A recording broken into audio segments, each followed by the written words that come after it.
दोस्तों स्नैपचैट में वीडियो को रिकॉर्ड कर रहे हैं, उसमें साउंड नहीं आ रहा है, तो उसे आप कैसे सॉल्व कर सकते हैं इस वीडियो में हम जानेंगे। चलिए वीडियो को शुरू करते हैं। स्नैपचैट ऐप पर थोड़ा देर प्रेस करके रखना है। प्रेस करने के बाद यहाँ पे मिल जाएगा आई का निशान, इस पर एक बार क्लिक करना है। उसके बाद यहाँ पे परमिशन मिल जाएगा आपको।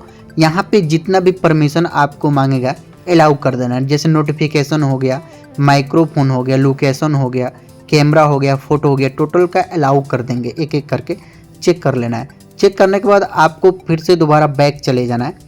यहाँ पे आपको मिल जाएगा स्टोरेज यूज, इस पर एक बार क्लिक करने के उसके बाद क्लियर कैच करेंगे। इस तरह से करके कर सकते हैं।